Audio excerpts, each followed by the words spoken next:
Kia ora koutou, my name's Neil Waddington and I'm very happy to introduce you to NCEA at Linfield College and how you can help your kids to achieve their very best in it. This presentation will be available on the school website so you can access any of the links on it. NCEA is the main way that we measure students' academic achievement in the senior school, and we're very proud of how well so many of our students do. Despite interruptions from the COVID lockdowns, but happily with the support of learning recognition credits and unexpected event grades, our students achieved similar results last year to what they've done in the past, although understandably the interruptions were hard on students aiming for scholarship. The key here is that most Linfield students achieve well in NCEA, and we're hoping that in the future even more will do even better. You may have heard of planned changes to NCEA. These are the areas of change. Feel free to access this presentation online and explore these links. The key one for us this year is the literacy and numeracy unit standards, because we are trialling these with our Year 10s. Other changes have been delayed following the COVID interruptions. We will continue to work towards these, and we'll keep you in the loop of what changes are coming as we learn more about them. So, how do I know what credits are in the courses that my son or daughter is taking? School Point is a great place to see the specifics of the courses that your son or daughter has selected. We can see detailed information about the credits available, whether they are internally or externally assessed, and whether they count towards Level 1 or UE literacy or numeracy. This is an example from drama, and it's a good time to introduce our Faculty Leader of Creative Arts, Susan Allpress. So where can Linfield students achieve numeracy credits? We expect most numeracy standards to be achieved in maths, where, not surprisingly, all credits count towards numeracy.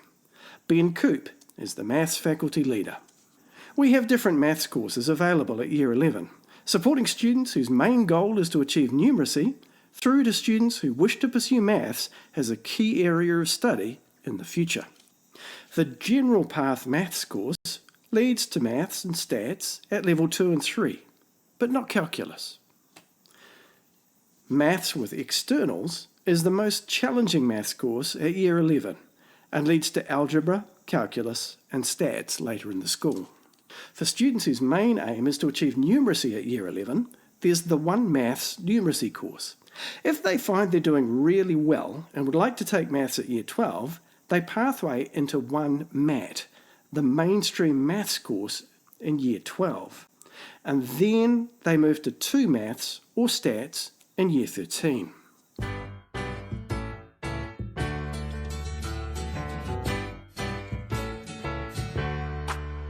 Welcome back. Your dreams were your ticket out. We're encouraging students to take courses at the level they are working towards, which may or may not be Level 2 in Year 12, or Level 3 in Year 13. For those under 50, this was a TV show that launched the career of John Travolta. For those still at school, John Travolta is a famous actor. Why do we have different level courses? If work is too easy for students, they'll stay in their comfort zone and not learn. But if it's too hard, they end up in a panic zone and will also not achieve. We want students to be in the stretch or learning zone, feeling challenged and alive, rather than bored or unchallenged in the comfort zone, or stressed and frustrated in the panic zone. What about literacy? Students need 10 literacy credits for Level 1 literacy, and they can get them in all of these subjects. Like maths, we have different courses available in English. Jennifer Moss is the Faculty Leader for Language and Languages if you have inquiries in these fields.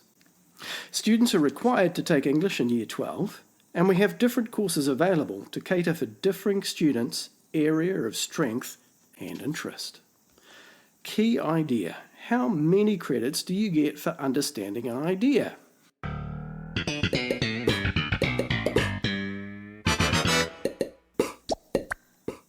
It may seem surprising, but just understanding an idea doesn't get students any credits.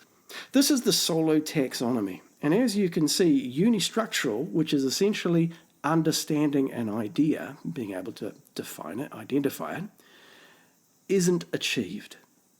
Students must show their understanding in different ways to achieve different grades. So what exactly do students do to achieve with excellence? Each standard has its own criteria for achievement at the different levels. Teachers will unpack every standard in every course. Here we see some examples from social science, and it's my pleasure to introduce my faculty leader, Therese Marshall. Students can look online to see exactly how other students have produced evidence to meet the various standards. So what's one key to success? Doing well at ASTEL doesn't necessarily mean that your son or daughter will achieve well in NCEA. This graph is from actual students at Linfield in the past. So what do students need to do to ensure NCEA success? Having a growth mindset is a key to motivation and the things that students need to do to succeed. This is from James Anderson's The Agile Learner. Let's look at the 3 F's for success. The main thing is to keep the main thing the main thing. Students need to be present as much as they can and actively take charge of their own learning. They need to invest their time into doing this and, of course, focus. How do they know they're doing the right things to achieve? It's vital to get feedback on what they're doing, to see that they are meeting the standard. There are lots of ways to do this. In some courses, students will produce a portfolio of evidence before submitting it for their final grade.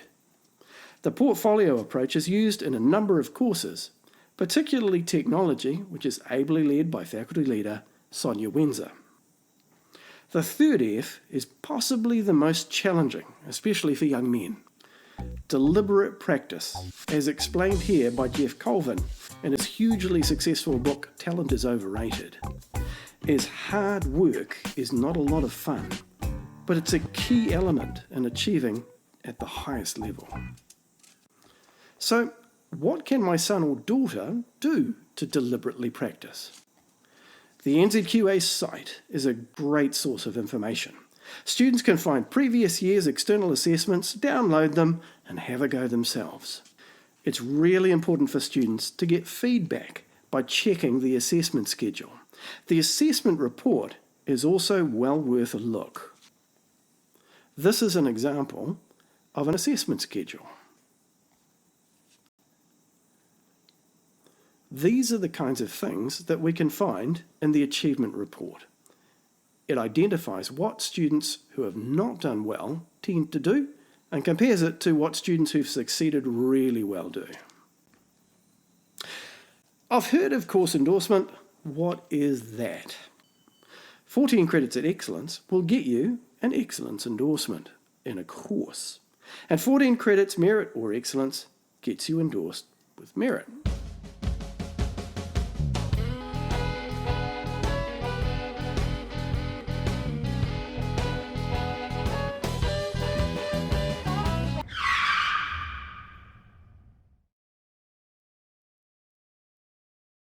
Yes, endorsed with achieved is a thing. Up until a couple of years ago, students were endorsed with excellence or merit, so it made sense to add this incredibly awkward phrase to those who got 14 credits with achieved or better in a course. Spoiler alert, at level 3, 14 credits and 3 approved courses is required for university entrance. So even though we don't use the word pass, well, you get the picture. Certificate endorsement.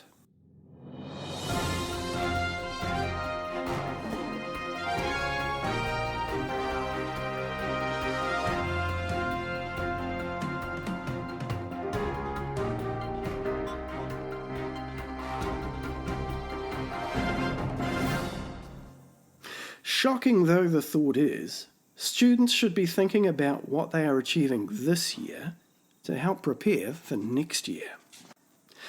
For Earth and Space Science at Level 2, students should aim for at least 8 credits in science this year, including an external. We can see that the recommended learning for 2 bio is more significant. The expert on all of this is our science faculty leader, Rob Eyre. So, why do we recommend particular prior learning? It's to motivate and prepare students for the courses that they aim for. Remember, we want courses challenging enough to get students out of the comfort zone without pushing them into the panic zone. So where can we find recommended prior learning for courses at Linfield College? Yep, it's our old friend, SchoolPoint. We're very proud of the range of courses we offer at Linfield. There genuinely is a pathway for every student, and we have a highly supportive student services faculty led by Kat Wells. Our careers counsellor, Wendy Kerr, helps senior students to identify these pathways beyond school, into tertiary education, or directly into careers. As we heard on the NZQA video, vocational pathways are useful to help guide students into careers by showing them where the level 2 credits they've achieved can lead them. These are visible on the student's record of learning on the NZQA site. A very useful tool to support your children is the Parent Portal. Ms. Govan sent out this email on the 22nd of February if you need a reminder of your password. As you can see, the assessment plan has upcoming assessments. You can help your son or daughter to prepare when you know what's coming. The NCEA summary helps you keep track of how many credits they've achieved and at what level. You can also track their progress in literacy and numeracy. What if I want to go to university? UE standard is a little bit complicated and a wee way away for Year 11 students, but let's have a quick look at it now. In Year 11, your child can achieve the numeracy standard of UE. Next year at Year 12, they can achieve the literacy standard. And then at Year 13, they achieve the rest.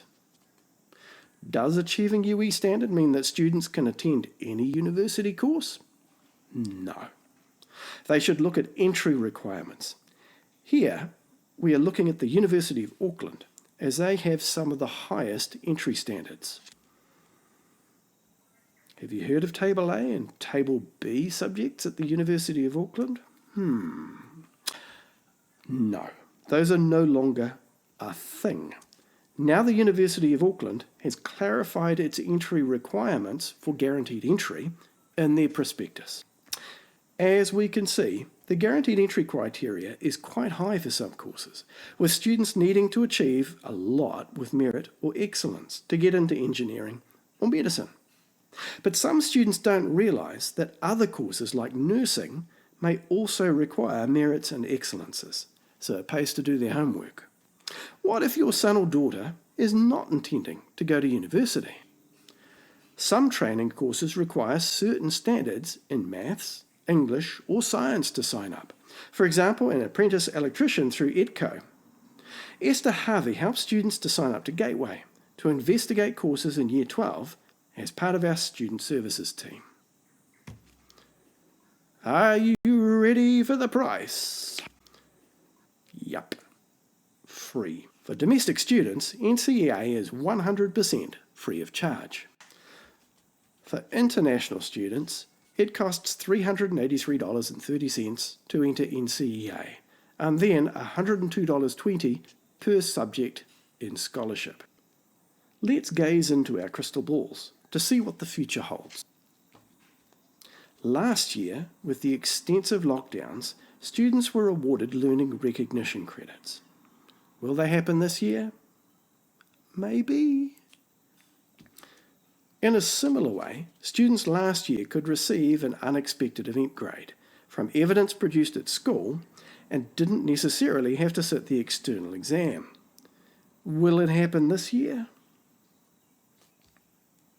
If a student is to receive an unexpected event grade, or even if they are unable to sit an external due to ill health or a family circumstance, they must show evidence of their achievement to get a derived grade. Our principal's nominee in charge of this process is Deputy Principal Sandy Harris. Winding up now, here are some useful links. Don't forget, this presentation is available on our website, so you can just click them. There are so many things that you can do to help your child to achieve at school. Here are just some of them.